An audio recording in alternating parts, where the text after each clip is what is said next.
Bueno. Bueno, gracias por venir. Les voy a hablar de la plática Hay peligros en el firmamento, un poco sobre vulnerabilidades en un framework de Machine Learning en la nube que encontré el año pasado, a finales del año pasado.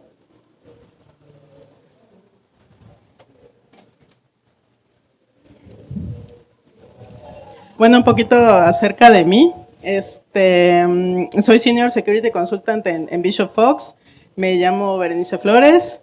Los últimos años me he enfocado más en pues, pentest de cloud y de web. Y pues en años anteriores, antes de enfocarme mucho en ser Security Consultant, fui mucho tiempo participante en retos de CTF. Me gusta mucho en la actualidad todavía resolver retos de CTF. Tengo algunas certificaciones de OFSE como SCP, wireless y web. Y bueno, en general me gusta hackear todas las cosas, la vida, lo que sea. Y me gustan mucho los pins y las token coins. Y bueno, en la presentación van a ver muchos memes porque pues así me comunico con memes.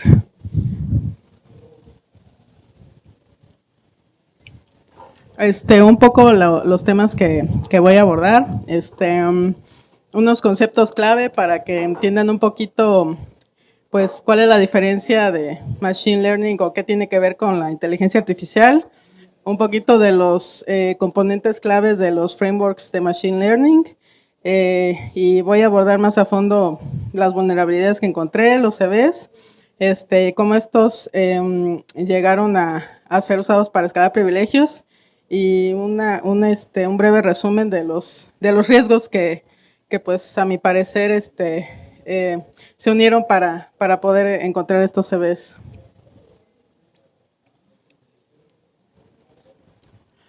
Bueno, creo que esta es una de las diapositivas más importantes para entender pues el Machine Learning y su unión con la inteligencia artificial.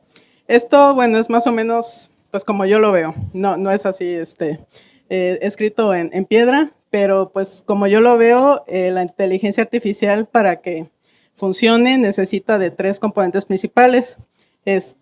Un gran procesamiento de datos, un cómputo unificado escalable y Machine Learning o aprendizaje automático, y pues se necesita el cómputo unificado para procesar esa gran cantidad de datos. El cómputo unificado escalable pues puede ser una instalación en la nube, una instalación local, y un ejemplo de pues Machine Learning puede ser un modelo de lenguaje como por ejemplo ChatGPT que se ha escuchado mucho últimamente.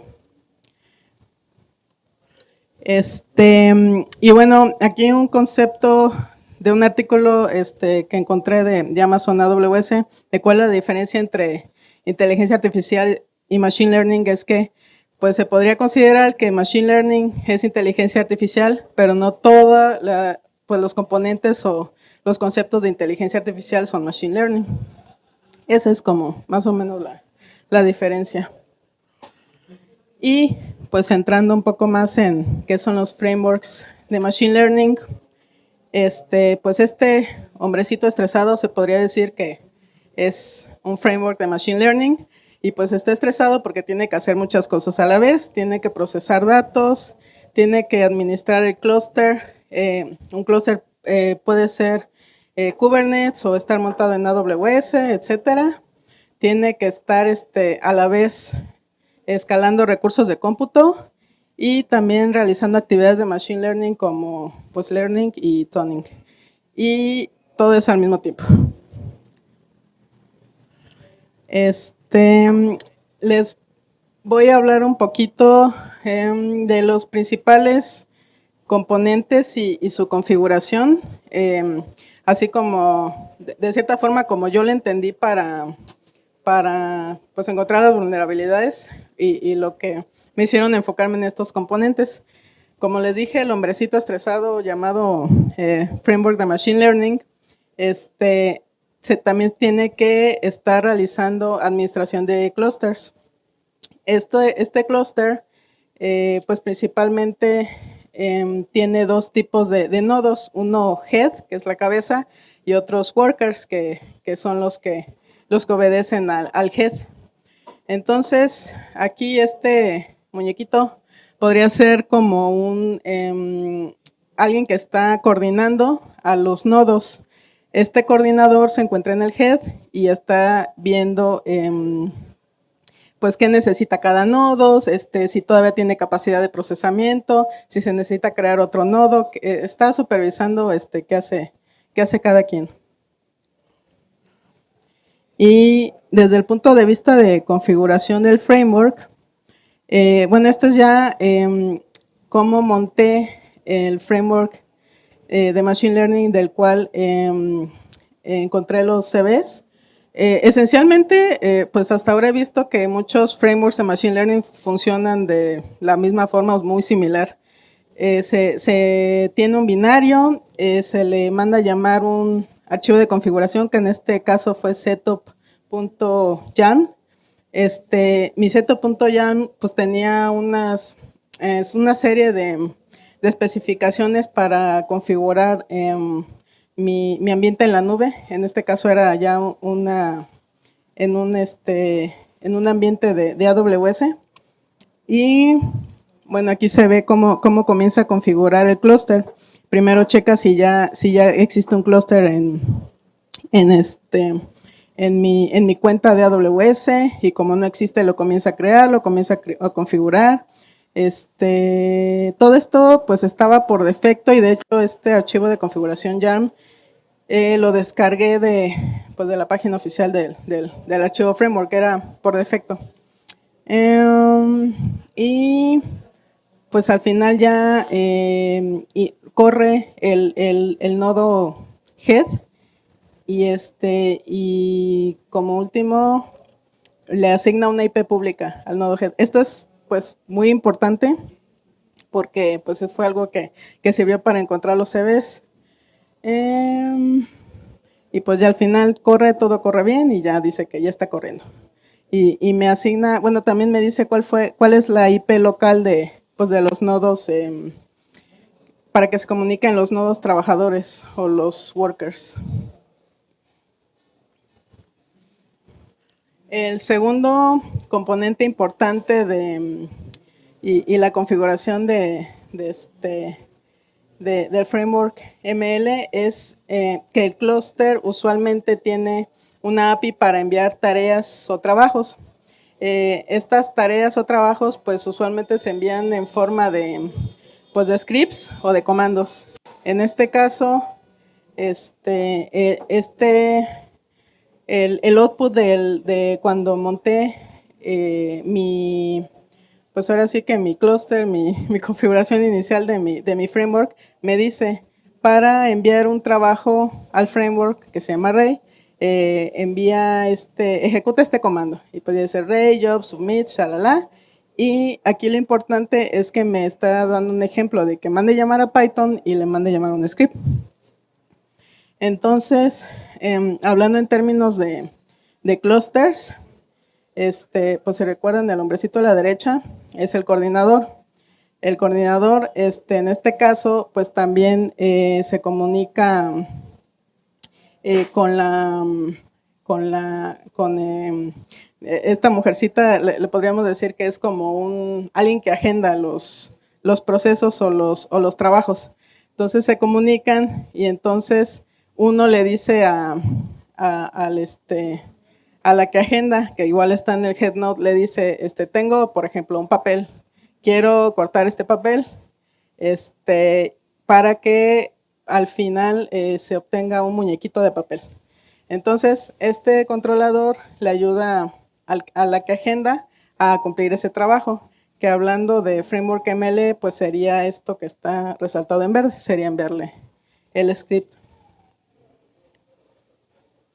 Y el tercer y último componente importante es un dashboard web, que principalmente en los frameworks ML he visto que los utilizan nada más de cierta forma pues como para mostrar logs o que te sirvan como para debuguear tus scripts o para que veas pues una lista de tus clusters y lo que tienes corriendo, pero no en sí como para que tú estés o puedas llamar los trabajos directamente en el dashboard. O sea, es de cierta forma solo lectura, pero en esa lectura están presentando mucha información, pues se podría decir sensible, y también este dashboard no tiene ningún tipo de autenticación, que eso también es muy importante.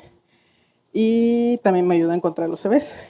Igual en el output después de que monté el clúster, pues me da la IP del dashboard y me dice que me puedo conectar. Ahora voy a comenzar a hablar de los CVs.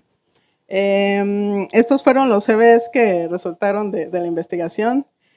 Uno fue, de cierta forma, afecta el componente Submit Tasks or Jobs, que es la API, y pues la vulnerabilidad resultó en falta de autenticación para una función crítica. El segundo fue en el dashboard, que igual no tiene autenticación, y fue un server-side request forgery. Entonces, primero, acerca de la falta de autenticación, lo primero que me llamó la atención cuando vi este dashboard, que de hecho lo vi pues abierto en internet, es así de pues qué tan popular es y si por defecto no tiene autenticación. Entonces, pues me hice esta pregunta que está haciendo el personaje de arriba. Ok, este framework pues básicamente está ejecutando comandos. ¿Quién estará exponiendo esto a internet? Y pues similar la respuesta al segundo cuadro, esta fue la respuesta. No había una cantidad exagerada, así miles y miles, pero sí había varios pues exponiendo precisamente el dashboard. Aquí del lado derecho filtré en Shodan por título de la respuesta, me parece que era HTTP, Ray Dashboard. Y pues por defecto sí me listaba varios, la mayoría de Estados Unidos. Y del lado izquierdo, Census, aquí filtré un puerto de una API por el hash y me daba más resultados. También igual, pues, potencialmente que podrían tratarse del mismo servicio. Entonces, después de darme cuenta que pues sí había bastante, digamos, exposición no deseada y que no tenía autenticación, me puse a averiguar más de cómo era la configuración y por qué, como para entender la causa de si era culpa del usuario, digamos, de que estaban pues siendo flojos y no asegurando su setup, o si era algo pues que traía por defecto el framework. Y pues encontré que en la documentación del framework, por default estaba recomendando que para que te conectaras a un puerto de una API, abrieras los security groups de AWS. Poniendo esta regla en tu archivo de configuración YARN, pues estabas permitiendo al internet a conectarse a tu puerto, y eso explicaba por qué había muchos resultados del hash de este puerto. Y bueno, del lado izquierdo tenemos el output igual de cómo enviar trabajos o tasks al framework, y pues no especifica ningún tipo de autenticación, nada más dice, dime la IP, manda a llamar el comando y yo te envío lo que tú quieras en ese myscript.py. Entonces, ahí habían dos riesgos en la configuración por defecto. Entonces, para sumarizar, pues esto sigue estando porque el vendor dice que eso es por defecto. Hay tres formas de obtener RCE sin autenticación. Una es Jobs, una API REST de Jobs, otra un SDK en Python, igual de la función Jobs, y por último una API de cliente. Entonces, pues sí, les pueden causar un incendio por cualquier lado. Ya que pues analicé y entendí todo eso, pues pensé qué tal que abusamos de la API, que no tiene autenticación, y le decimos al scheduler, al head node, en este caso, pues las tijeras vendrían siendo la API del framework, y le digo, ok, toma este script o archivo malicioso con comandos de sistema en el cliente y acepta y ejecútame mi archivo malicioso que te estoy enviando para que pues yo consiga que se ejecute los comandos maliciosos. Y pues para conseguir eso, primero, en el caso de utilizar la IP, la API Jobs REST, pues primero leyendo la definición de la API. En el submit job solo especificaba que había un parámetro entry point que pedía, dice, comando para iniciar la ejecución. Ejemplo, Python script.py. Ok, entonces, ¿qué tal que si en lugar de Python le mando llamar pues otro comando de sistema en entry point como cat? Y este es digamos, el cuerpo del API malicioso, el body que se le puede intentar mandar a la API de Jobs. Aquí en esta segunda, bueno, en el snippet del lado izquierdo, aquí ya estaba mandando el cuerpo malicioso, el .json para leer el passwd con el comando cat, y me lo aceptó sin necesidad de enviarle ningún tipo de autenticación, ningún tipo de header. Bueno, aquí en mi ambiente de pruebas, pues lo estaba probando hacia localhost, pero como les mostré en Shodan, pues este puerto estaba expuesto, o sea, cualquiera podía simplemente mandar a llamar ese request desde internet y le iba a responder.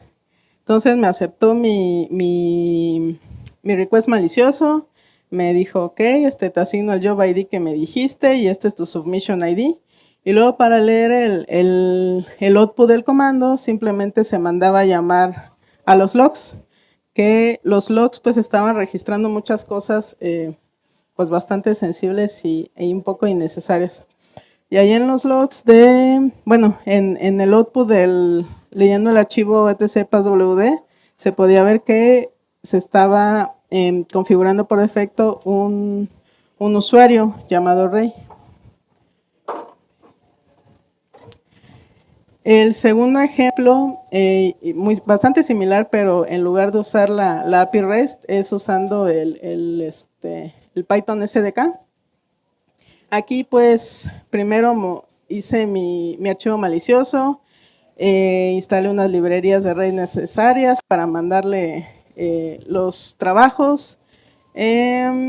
Aquí usa muy similar, igual un parámetro entry point, pero en lugar de mandarle llamar el comando malicioso directamente, mandé llamar otro script de Python. El código malicioso estaba del lado derecho. Igual mandé llamar el comando cat para leer passwd, pero en lugar de ejecutarlo en el entry point directamente, mandé llamar el OS system nativo de Python. Y al final, para obtener el output del comando, pues le dije, imprímeme la función que te estoy mandando. Igual, aquí en este script, pues no se le especifica ninguna autenticación, no se le especifica nada en especial y tampoco limita, pues, de cierta forma, para nada lo que yo pueda poner en mi archivo malicious.py. Y le mandé el jobs.py y corre la función, corre el trabajo y luego me imprime el resultado de la función, que es igual el contenido del archivo passwd. Y por último, yo creo que esta Pues esta fue un poquito más complicada de cierta forma porque necesitaba instalar esta versión específica de Python por razones desconocidas, pero esta API funciona de manera muy similar a Jobs, pero estas la llaman Client API. Y básicamente en su documentación dicen, tú puedes usar Client API para ejecutar pues trabajos remotamente y solo le especificas aquí la IP de tu head, de tu nodo head, en el puerto 10.001. Entonces, funciona de manera, bueno, esta fue como, siento que la forma más sencilla en cuanto a código, pero sí me tomó más trabajo, como lograr que corriera adecuadamente el job y que me imprimiera el resultado que quería. Y bueno, esa fue la vulnerabilidad de falta de autenticación. La siguiente es fue Server Side Request Forgery. Para los que no conozcan esta vulnerabilidad, pues es algo así. Hay alguien que está dentro del servidor, bueno, no dentro del servidor, alguien que está usando una aplicación web con un parámetro vulnerable y entonces tú engañas al servidor y le dices, soy yo estoy mandando request, o sea, localhost, yo soy localhost y estoy mandando requests desde adentro y ya dices, ok, sí, pásale. En resumen, Server-Side Request Forgery funciona como un tipo de proxy, y entonces un parámetro vulnerable te acepta peticiones y te muestra respuestas que solo se podrían realizar desde dentro del servidor. Esta vulnerabilidad fue encontrada en el dashboard,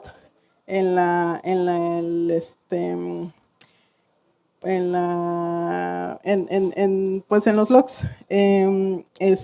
Primero, para enumerarlo, pues corre un trabajo, estuve checando, mapeando qué rayos había. Y aquí, entrando a los detalles del trabajo, estaba esta opción Other Logs, que redirigía hacia la segunda pantalla. En esta segunda pantalla, ese archivo que dice .log, pues me llamó la atención y dije, ¿qué es esto? Y pues al darle clic me redirigí a esto, que es básicamente pues mostrándome un archivo de logs. Un archivo de logs que parecía estar ubicado en un nodo worker. Esta era la IP privada de un nodo worker. Y pues también el log en sí pues podía considerarse sensible. Tenía muchísima información que pues estaba igual abierta a todo mundo que tuviera expuesto su dashboard. Entonces, analicé esta URL. Esta URL se conseguía de oprimir este botón download log file y básicamente la acción que realizaba ese botón era esta primera línea. Entonces, aquí tengo en primer lugar la ubicación de mi dashboard, luego tengo la operación de la API, un parámetro URL y en amarillo está la URL donde estaba hosteado el archivo .log, que pues se traducía en esto. Aquí pues parámetro URL pues parecía que no tenía ningún tipo de filtrado, aceptaba cualquier cosa que le metía, simplemente respondía, si no encontraba el archivo, respondía pues 404, era literal un proxy, ya ni había que ponerle log, era un proxy. Y así es como se veía el request, pues de cómo funcionaba. Este es cómo se veía el request de log. Y respondía en texto plano toda la información del log. Absolutamente toda. Entonces, pues para los que no están muy familiarizados con la vulnerabilidad de SSRF, Usualmente si se tiene ese tipo de vulnerabilidades en una instalación de AWS, lo primero que se puede hacer es hacerle request a este metadata endpoint, que siempre va a ser esta misma IP. Este metadata endpoint, pues básicamente pues sirve para dar información de la nube. Así como dice la imagen de la derecha, pues el robot o el metadata endpoint se pregunta, ¿cuál es mi propósito? Y le contestan, dime la IP y la otra información que tienes cuando se utiliza la instancia S2 en AWS. Y pues el robot dice, oh por Dios, porque pues de cierta forma toda esa información que da el metadata endpoint pues podría ser sensible y se puede conseguir mucha información. Entonces por eso es muy riesgoso cuando se encuentra un SSRF en una aplicación que está hosteada en la nube. Esto no aplica solo para AWS, también puede ser Azure o cualquier instalación en la nube. Entonces, aquí ya empecé a explotar o tratar de explotar el endpoint vulnerable y le puse la IP del metadata endpoint y me contestó y me listó muchas cosas que no debería. Y bueno, aquí se tiene la receta secreta para comprometer algo. Si tienes un SSRF, alcanzas el metadata endpoint y puedes ver las credenciales de seguridad y el nombre del rol, pues ya puedes robarte las credenciales. Esta información, pues la que está en rosita, se puede ir consiguiendo, pues si no se conoce mucho del tema, se puede ir consiguiendo, pues haciéndole request a cada path y te va listando todas las opciones. Si se tienen varios roles utilizando bueno, en esa instancia, pues también te los va a listar. En este caso solo había un rol que se llamaba array-autoscaler-v1. Y pues aquí ya me respondía con pues las credenciales que yo podía robarme y usar. El access key, el secret access key y el token. Ya que se tienen las credenciales, lo último era pues checar los permisos e intentar escalar privilegios. Aquí pues no tuve que checar tanto porque igual la configuración pues lo especificaba. Decía que por default los clusters array tienen permisos full para instancias S2 y para S3. Las instancias S2 pues son básicamente las pues, instancias, los servidores, y S3 es el servicio de buckets. Entonces decía que el rol tenía permisos para pues ambos servicios, permisos ilimitados, perdón. Aquí en la imagen izquierda superior, pues ya me puse las credenciales en mi terminal y mandé llamar el servicio STS para ver si me estaba aceptando las credenciales, qué rol tenía y si me decía que era array autoscala. Entonces aquí es cuando, aunque se tengan muchas herramientas de seguridad de la nube, pues si la configuración de IAM está muy permisiva, pues ya va, es la receta para el desastre. Y bueno, aquí nada más estoy listando lo que se podía hacer con esas credenciales. Hay más detalle de eso en el advisory de Bishop Fox. Si no lo han visto, busquen los CVEs y ahí está un poquito más explicado, sobre todo la parte del S2. Pero bueno, en resumen, la política Amazon EC2 Full Access permite realizar cualquier operación de S2.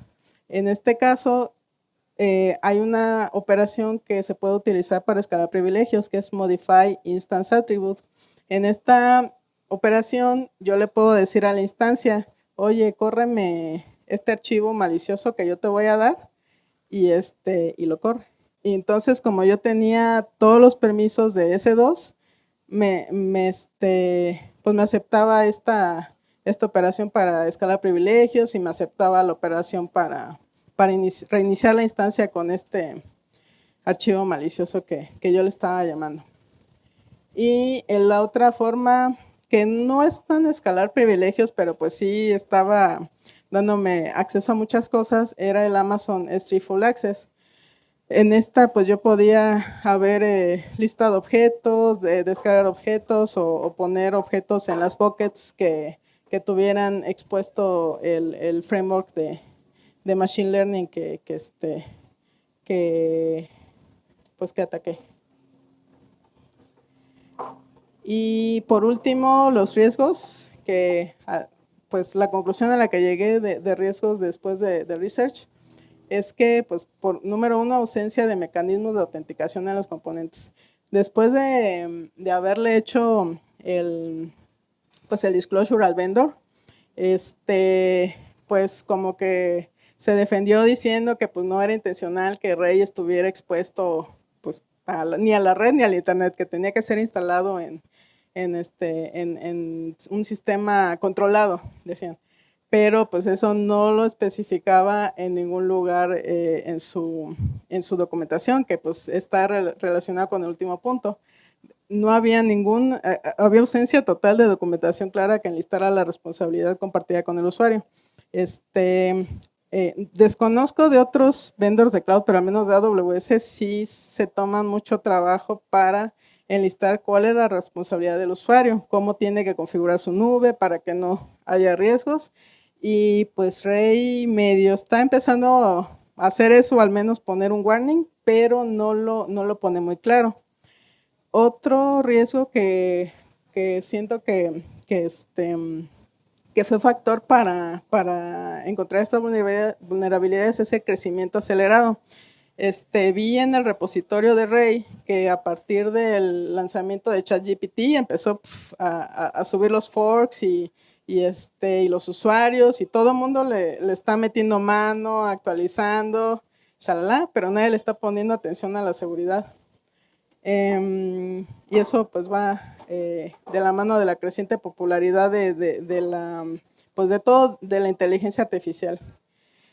Y el último riesgo, pues como les mostré en la documentación, la configuración por defecto insegura y demasiado pervasiva. En ningún lugar advertían al usuario que pues tenían que modificar, y pues un caso común que apenas está medio empezando a mitigar es, por ejemplo, cuando las páginas, los servicios, algún servicio web, no sé lo que sea, que tiene credenciales por defecto admin, pues es un caso muy similar, que en ningún lado le están obligando ni diciendo al usuario tienes que cambiar esta configuración por defecto.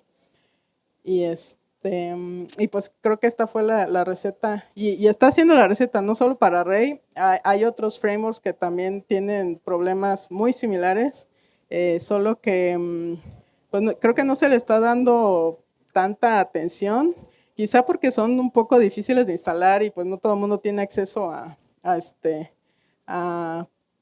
ambientes en la nube para instalarlos.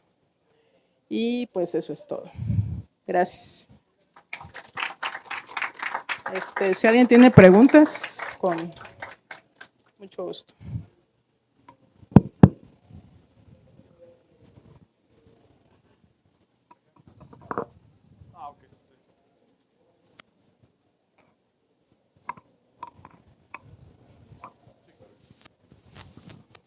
Nada más así una duda rápida.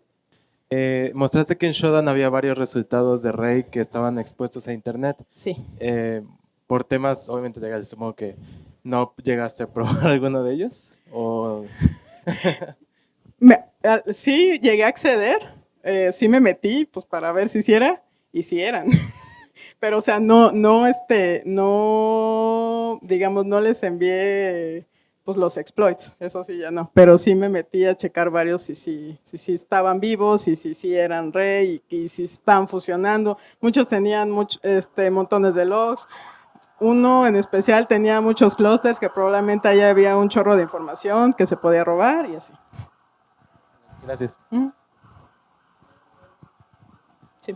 ¿Dirías que Machine Learning está como En términos de edad de ciberseguridad, ¿está como a nivel baby o sí tiene buena seguridad? O sea, porque dijiste que muchos frameworks de Machine Learning como que eran muy similares, entonces, ¿cómo analizas el panorama general? Bueno, Machine Learning en específico, no sé, pero es que estos frameworks son los que están intentando hacer todo, o sea, están intentando que el usuario lo use pues para escalar los recursos de cómputo, para que haga las tareas que pida, para que que pues escale su modelo. En sí, pues yo no me he metido en Machine Learning, pero los frameworks como tal y sobre todo los dashboards, hay varios que están tratando de implementar dashboards y ahí es donde sí se ha visto más vulnerabilidades. Hay pues es como una iniciativa de una empresa que se llama ProtectAI, que están, es como, llevan un tipo de bug bounty y están empezando a pues tratar de researchers reporten las vulnerabilidades de frameworks pues, que tengan que ver con inteligencia artificial o machine learning ahí. ¿Por qué? Porque pareciera que no hay nadie que le está poniendo atención específicamente a eso. Entonces, pues no sé, te pongo un ejemplo. Yo soy, no sé, quiero crear un tipo de modelo de una wiki, pues ¿qué puedo usar? Puedo usar Ray. Ok, lo voy a usar, lo voy a instalar en la nube, lo voy a empezar a mandar modelos, lo voy a entrenar. Voy a instalar el dashboard para ver qué está haciendo. Entonces, y ahí deja todo expuesto. Para eso se usan esos frameworks de Machine Learning. Pero en sí no me estoy metiendo con Machine Learning o con la inteligencia artificial como tal, sino con la infraestructura que se usa para entrenar esos modelos y para usar pues para crear las soluciones de inteligencia artificial. Pues, Sí. Otra vez. ¿Qué pasó? Nada más así una duda. Dijiste que el vendedor como que dijo, no, es que no es un bug, es un feature. Después de que publicaron los CVEs, ¿qué fue lo que dijeron como excusa? Esos CVEs siguieron publicando. Pasó. Sí siguen publicados. El vendor mandó pues como un disclaimer, respuesta, lo publicó en su blog y pues dijo que pues básicamente que no aceptaba y no iba a solucionar eso, pues porque no era una vulnerabilidad de parte de ellos, era una ausencia como que una ausencia de un mecanismo no es una vulnerabilidad y que sí estaba entre sus planes. Entonces, lo único que hicieron pues fue actualizar su documentación, pues tratar de agregar un poquito más de warnings al usuario de no expongas esto, pero pues todavía hay expuestos ahí en internet.